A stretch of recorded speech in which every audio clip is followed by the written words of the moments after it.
The air smelled different after the battle, not like gunpowder or blood, but like rain, the kind of rain that hadn't yet fallen but promised it would.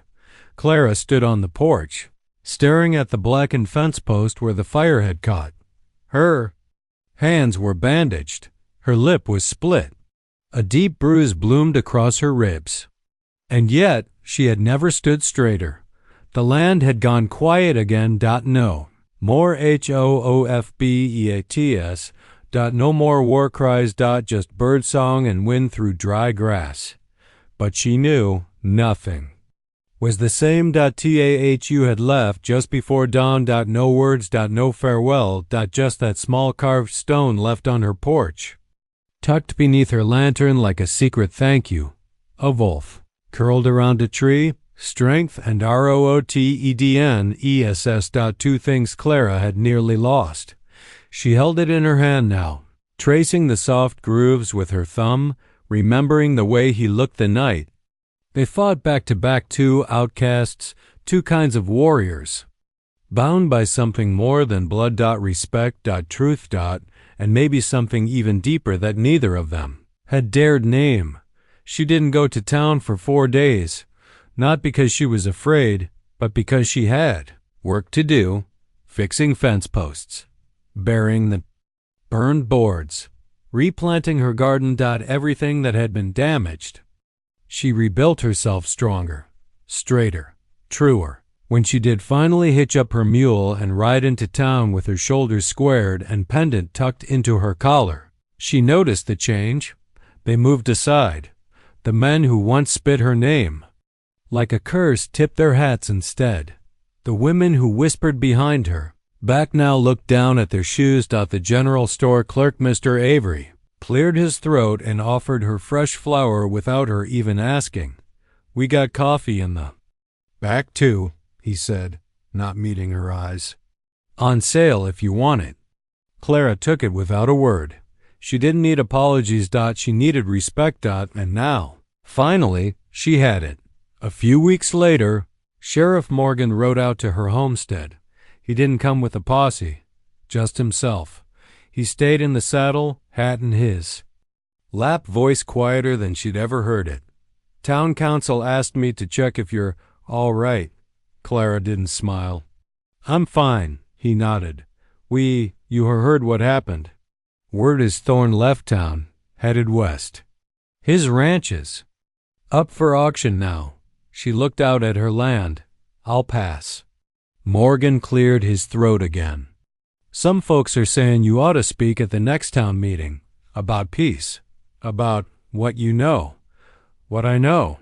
She said slowly, "That we don't have to be afraid of them," he murmured. "That maybe? We've been afraid of the wrong things all along." She thought for a moment, then nodded once. "I'll think about it." One evening, weeks later, Clara stepped outside to gather eggs just as the horizon turned gold. She paused on the porch, drawn by something unexpected. A small bundle sat on the fence post, tied with deer hide. Wildflowers wrapped and folded. Green leaves. No note. No name. But she knew. She smiled quietly, brought the bundle to her nose, breathed deep. The next morning, she woke to find footprints, barefoot, light, just beyond the tree line. She followed them briefly before they vanished into the brush. No camp. No fire. No horse tracks. Just a silent sign, a reminder. Clara never left the homestead. She grew older, grew quieter, but not softer. People came to visit her from town, to hear her stories, to buy her butter, her stitched quilts, her hand-tanned leather. Some came for advice. One young girl came to ask if Comanche really did ride like the wind. Clara smiled and said, "Faster." And sometimes, when she'd light the lantern out front, she swore she heard hooves in the distance, heard a hawk cry overhead, felt eyes watching from the hills, friendly ones, and every year, without fail, a fresh bundle of flowers arrived on her fence post, tied with the same hide, silent and sure. On the day Clara Whitmore died years later, old and wrapped in her husband's coat, and the Comanche pendant still around her neck. Her will left the land untouched. No sale. No clearing. No railroads. Just earth and sky. And at the funeral, 5 Comanche riders appeared at the top of the hill. Dismounted. Placed a stone beside her grave. A wolf curled around a tree. She had once been alone, but now she belonged to 2 worlds, and both remembered her. They came under a moonless sky. The wind whispered warnings through the trees as clouds rolled across the stars like a curtain drawn over the heavens. Clara stood in the doorway, a torch in her hand, the flickering flame casting shadows over her hardened face. The pendant on her chest caught the firelight, gleaming like a secret weapon. She'd set the signal hours ago. 3 fires lit in the hills. If they saw it, they'd come. And if not, well, she'd fight anyway. Inside, Tahu was already dressed, wounds wrapped tight. His limp had grown worse, but his resolve had grown stronger. He sat with her husband's rifle balanced across his knees. He hadn't said much since the flames had scorched their home. Some moments don't need words. Clara stepped off the porch and scanned the fields. The fences had been cut again. Wagon wheels gone. Barn doors wide open. The enemy was already here. From the darkness beyond the cottonwoods. A lantern flared, then another, and another. 6 in total, moving forward like floating eyes in the night. Then came the voices, low, cruel, familiar. Eli Thorne led them. Clara, he called, stepping into the firelight. You got one last chance. To do the right thing? Clara didn't flinch. The right thing? She said. That's what this is? Eli spat into the dust. You chose him over your own people. I chose a man over a mob. You chose a killer, a savage, a thief. He's bled less than any of you have. Eli raised his hand. Take her. They surged forward, 6 men, armed with clubs, pistols, and torches. Clara raised the shotgun, fired once. 1 man dropped, screaming, a hole torn through his thigh. Then Tahu fired from the window, striking another in the shoulder. The man spun and collapsed in the dirt. But still they came. Clara dove behind the trough, racking the shotgun again as a bullet splintered the fence beside her head. Her ears rang. Her breath came fast. The night burned around her. Then a sound split the dark. Not a gunshot, not a scream, but a war cry. High, shrill, echoing across the land. Like thunder from the past. The remaining men froze. From the tree line came a flood of Comanche riders, a dozen strong, painted and armed, silent no more. Their horses thundered across the land like a storm breaking against a dam. Nocona rode at the front, spear raised high. They hit like lightning. Eli's men panicked. One dropped his rifle and ran. Another fell trying to reload. Tahu kicked open the cabin door, rifle cracking again. Clara sprinted toward the barn, grabbing her husband's revolver hidden in a feed barrel. She turned, saw Eli standing alone now, frozen mid-step. Call them off. He screamed, You don't understand. But Clara did understand. She raised the revolver. You never wanted peace, she said. You wanted power. Then she pulled the trigger. Eli dropped to the ground, clutching his shoulder, screaming. Like a man who thought himself invincible. Nocona's horse thundered past him, narrowly missing his skull. The Comanche did not kill him. They didn't have to. He had already lost everything. In minutes. It was over. The mob scattered. The field fell silent again, except for the moans of the wounded and the soft breath of horses. Pawing the earth. Clara stood in the middle of it all, hands still trembling, clothes torn, gun smoke curling around her. Tahu limped beside her. You fight like a warrior, he said. She gave a broken laugh. I didn't used to. He looked at her. Now you do. The Comanche gathered the injured, offered no words of triumph. They weren't here to conquer, They were here to protect Dot to repay a debt. Nokona approached Clara. He extended his hand not with weapon, but with respect. Clara took it. Their eyes met, and nothing more needed to be said. By dawn, they were gone again. Tahu too. He left quietly. Just before sunrise. A carved stone was left behind on her porch. A small shape, a wolf curled around a tree. Another totem. A second protection. A farewell. Clara stood in the doorframe, watching the plains stretch out toward eternity. The wind was quiet. The birds were singing again. The townspeople wouldn't return not for a long while. And when they did, they'd ride slower, talk softer, stay outside the gate. They'd seen what happened when a woman fights with more than her hands. They'd seen her tribe. It started with whispers, whispers that rode the wind from ranch to ranch, murmured in general stores, stitched into quilt circles, and traded behind hands during church sermons. Whispers that said things like, "She's been acting strange lately. Didn't you hear? She turned the sheriff away. Heard she's got one of them savages bleeding out in her parlor. You know her husband died young. It makes a woman lonely." Clara didn't care for whispers. She'd lived through enough of them. But she did care about the nails scattered across her path the next morning. One ripped straight through the wagon wheel.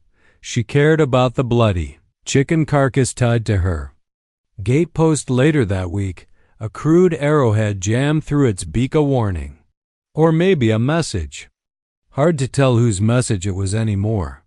Even the storekeeper in town, Mr. Avery, who'd once given her credit through 2 droughts, looked away when she stepped onto the boardwalk with her grocery list. "We're short on flour," he mumbled. Even as she pointed to 4 sacks stacked behind the counter, she walked out empty-handed. Then came Eli Thorne, a man with more land than conscience, more cattle than kindness. He'd been sniffing around Clara's land since her husband passed, trying to buy it for pennies on the acre. She'd refused every offer, polite and not so polite. Now, Eli rode up to her gate like a wolf in broad daylight. "Clara." He called from atop his stallion, tipping his hat like he was still respectable. She didn't answer. "I heard things," he said. "Folks are worried you've forgotten which side you're on." She leaned on her rake, one hand on her hip.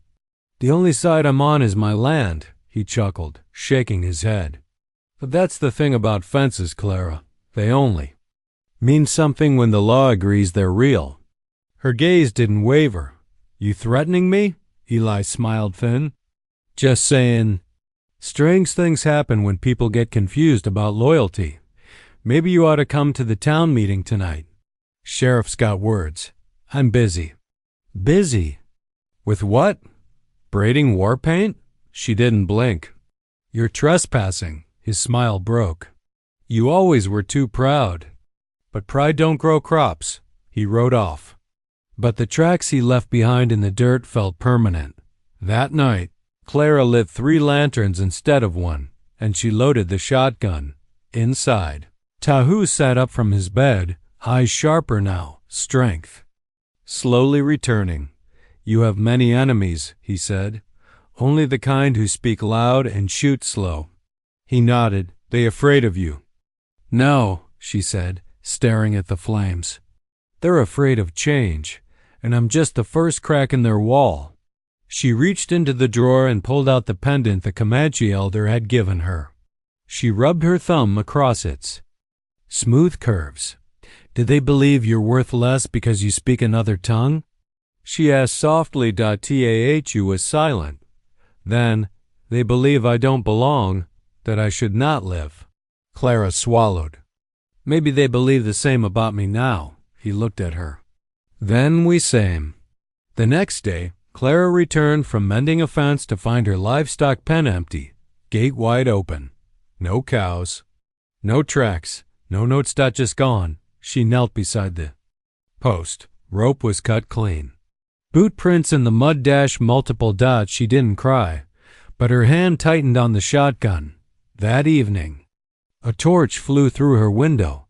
shattered glass. Fire spread quick curtains, chairs, books. She grabbed the quilt off her bed, beat the flames with wild fury, coughing from smoke. Heart thudding like war drums. You stumbled to help her, limping. Hard, but still standing. Together they smothered it before the whole place went up. When it was over, Clara sat in the ashes, hair soaked in sweat, throat raw, and she laughed low. Bitter, because she finally understood something. The people she once baked bread for would rather see her home burn than admit she'd done something right. Tahu sat across from her, his eyes fierce in the lantern light. We go. I leave. They stop. Clara shook her head. They don't want you gone. They want you dead. And they want me silent. They want this land. My land. He nodded slowly. Then what you do?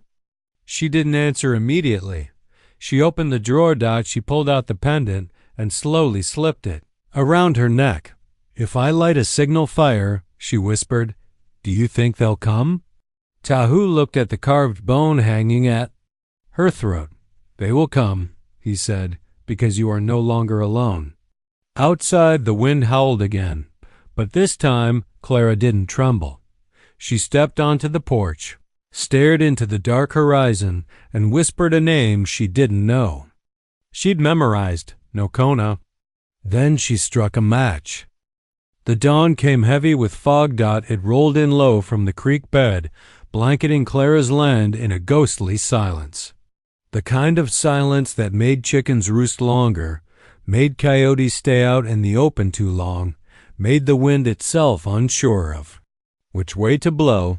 Clara stood on the porch, shawl wrapped tightly around her shoulders, a coffee cup growing cold in her hands. She stared at the open prairie ahead. She hadn't slept. Her ears were still ringing from yesterday's tension, and her hands still shook from the weight of the rifle. Inside the cabin, Tahu stirred beneath the blanket, his fever breaking slowly. And then the ground trembled, not like thunder, not like cattle. Hooves, many. Low vibration hummed through the solace of her boots. She turned sharply. Out of the mist, like spirits emerging from another world, they came. First one, then 5, then a dozen Comanche warriors on horseback, riding in silent formation. Faces painted, eyes locked forward. Their horses made no sound but the steady beat of hooves. Spears strapped to backs, arrows at their hips. They circled the house. Clara's heart seized in her chest. She didn't move, didn't run. She stood there like a fence post in a storm, rigid and bracing for lightning. They said nothing, just stared. Eyes sharp, faces unreadable. And then from the rear of the formation, one rider broke forward. Not young, not painted. An elder. His face weathered by sun and story, his hair long and streaked with silver. He dismounted, walked slowly to the base of the porch. Didn't speak English. He didn't need to. Clara knew what this was. They'd come for Tahu, or perhaps come for justice. Inside the cabin, Tahu sat up shakily, but with purpose. He looked out the window, then pushed aside the blanket. He limped toward the door. Clara met him there. You sure? She whispered. He nodded once, then stepped out into the cold morning fog. As soon as he appeared, every mounted warrior straightened. One let out a single high-pitched call, short, sharp, a sign of recognition. Tahu stepped down the porch, barely managing to stand upright. His wound still bandaged, his legs still stiff. But pride held him tall. He faced the elder, who approached him with the weight of 10,000 miles in his shoulders. They spoke in low Comanche, a string of syllables Clara couldn't hope to decipher, but the tone was unmistakable. Concern, warning, and something like affection. The elder pointed to Clara. Tahu turned to her. Then, before the elder could say another word, Tahu raised a hand, palm open. Flat. And then he spoke to Clara. In broken, but steady English. You ... saved me. I not forget. She nodded slowly. You don't owe me anything, he frowned. I owe ... life. One of the warriors behind him, young, scar-marked, and clearly angry, spoke sharply in Comanche. His voice held fury. He gestured at Clara, then toward the hills. To who? Responded sharply. A single phrase, absolute, final ... The young warrior turned away, clearly not satisfied. Then the elder stepped forward again and removed a pendant from around his neck, a carved bone totem, shaped like an eagle's talon wrapped around a sunburst. He held it out to Clara, his hands never trembling. Tahu translated, You take. For you. What is it? She asked softly. Token. Protection. Honor. We no forget. Clara hesitated. Then she took it. The elder nodded once, and then the entire formation turned, just as silently, and rode off into the mist. Not a single word spoken. Not a single weapon raised. Just ... gone. Clara stood on the porch for a long time. After the last hoof print faded, the fog began to lift. Birdsong returned. The world looked the same, but she WSN single quotes to ... inside. Tahu collapsed onto the bed.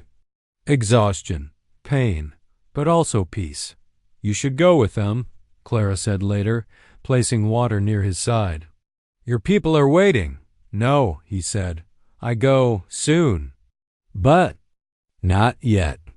Clara nodded. Outside, the pendant hung from her hand like it weighed 100 pounds. She wrapped it in a cloth and placed it in the drawer beside her husband's old compass.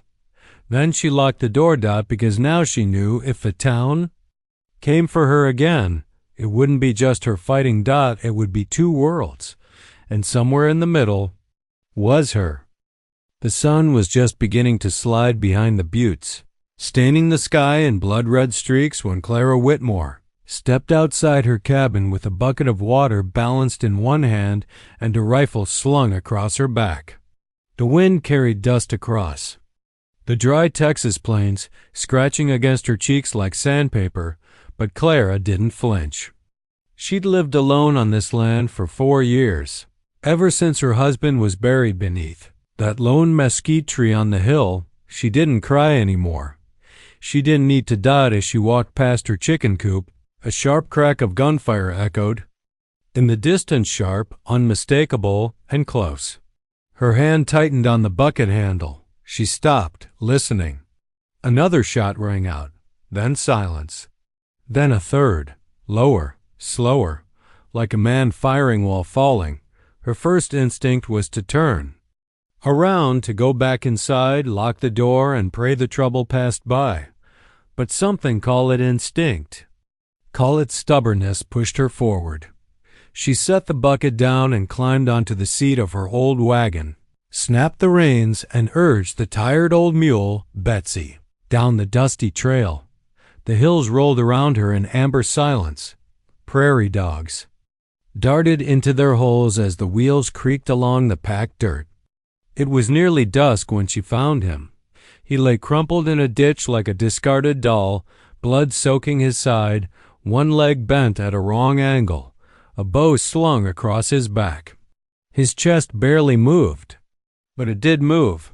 Clara jumped down, heart pounding. She crouched, her eyes scanning the horizon.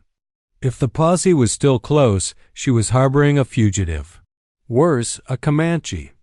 The man had dark hair, copper skin, and war paint smeared across his cheek, half wiped by sweat and blood. For a moment, she hesitated. She remembered the stories, the raids, the fires, the blood, the baby they found on a fence post with no mother, left to hold him. But then the man groaned.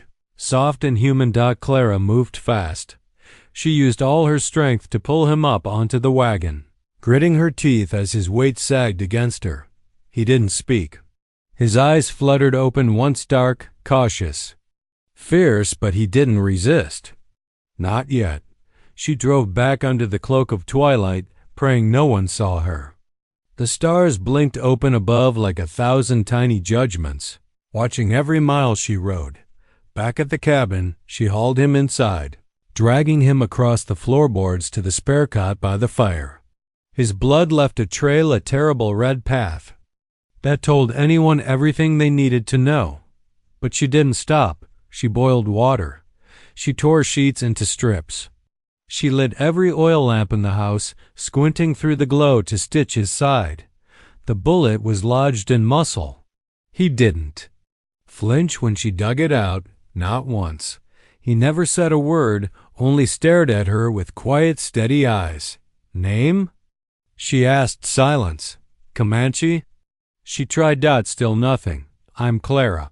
He blinked slowly. She wrapped his wound, her hands slick with sweat. I buried a man once, she muttered. My husband. This bed used to be his. No answer. Just the slow, rasping breath of the stranger in her home. By midnight. He slept. She sat by the fire, rifle across her knees, watching him. Outside, coyotes howled in the distance. The wind rattled the shutters.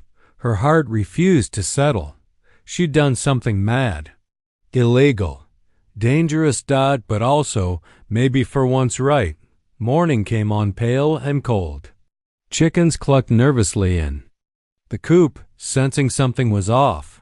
Clara cracked the door open and froze. Hoof prints. Dozens. Leading up the trail. A storm was coming. She stepped outside. Shielding her eyes. Riders. The posse. 12 men. Guns. Dust. Judgment. And they were almost here. Clara's fingers trembled as she shut the door. She didn't bolt it. That would look suspicious. But she backed away, slowly, eyes scanning the cabin like it was suddenly foreign. Her breath came in fast, shallow gasps. Every heartbeat felt like a hammer on hollow wood. Tahu, she whispered. He stirred slightly. Still fevered, brow damp with sweat, she knelt beside him. Men are coming, armed. They'll kill you if they find you here. No response. His eyes fluttered but didn't open. Clara stood, scanning the room. The root cellar, no. Too shallow. The barn, too far. But then her gaze dropped to the floorboards, and she remembered. Years ago, her husband had torn up a few slats beneath the hearth to hide extra feed sacks during the drought. It wasn't much, but it might be enough. She grabbed the poker and pried open the narrow space. I'm sorry, she whispered, dragging Tahu toward it. He groaned softly, his face tightening in pain. I know this hurts. Just hold on. She braced him, arms under his shoulders, and lowered him down into the cramped crawl space. She laid a blanket across his chest to muffle sound, placed a tin water flask in his hand. His lips barely moved. Why? It was one word, barely a breath. But she heard it. Clara paused. Because I don't think the color of your skin makes you less human, she said quietly. Because I think no one else will help you. She shut the floorboard, swept the soot back over it, pulled the rug across, then she stood. Just as the knock came. It wasn't a polite tap. It was the kind of knock that made doors shudder and glass tremble. Clara took a deep breath, unlatched the door, and stepped onto the porch. 12 men sat on horseback. Dusty, hardened, all of them armed. Sheriff Jeb Morgan was at the front, lean and sharp-eyed with a jaw like an anvil. He tipped his hat with 2 fingers. Morning, ma'am. Clara nodded. Sheriff, we're tracking a Comanche, young buck. Shot one of my men. Took off bleeding. Last blood trail led us near your fence line. Clara tilted her head. I've been inside all night. We figured, he said, eyeing the place. Just checking. You seen or heard anything strange? Any travelers? No one comes out this far, you know that. Sheriff Morgan's horse snorted. Mind if we take a look around? Clara didn't blink. I do mind. The air turned heavy. One of the men, a wide-shouldered brute named Travis Keel, leaned forward in his saddle. "You harboring one, Clara?" She looked him square in the eye. "You think if I was, I'd be standing here asking you to leave?" He narrowed his eyes. "You always were too kind to your animals. Thought maybe you'd turn soft on savages, too." Clara smiled coldly. "You're standing on my land. I didn't invite you. I didn't report no trouble. And unless you've got a warrant, I suggest you ride on." Morgan raised a hand, quieting the murmurs. He looked at Clara hard. Then down at the dusty earth at the wagon tracks, the faint smear of red near the coop. His eyes flicked toward the window. He dismounted. Clara's pulse hammered. Morgan walked slowly, stepping up onto the porch. He peered past her into the cabin. His hand rested on the butt of his revolver. "Just want to take a quick look inside. Make sure you're safe. I'm safe." He took another step, and then something shifted in Clara. She stepped in his way. "If you're coming in," she said, voice calm and sharp as a knife, "you'll have to shoot me first." The men behind him tensed. One reached for his rifle. Morgan stared at her. Then, slowly, he smiled. A dry, tired smile. "You're a Whitmore, all right," he muttered. "Just like your husband. Stubborn as fence wire." He turned, mounted up. "Come on, boys. Let's go see if the other ranches have any rats hiding in the cellar." The posse turned, hoofbeats fading down the trail. Only when they disappeared beyond the horizon did Clara close the door and fall to her knees. She ripped at the deeds that did the rug back, pried up the floorboard. Tahu was awake, pale but alert. Sweat poured down his face, but his eyes were wide. "You did not give me," he rasped. "No," she said, trembling. "Not this time." She helped him back to the bed.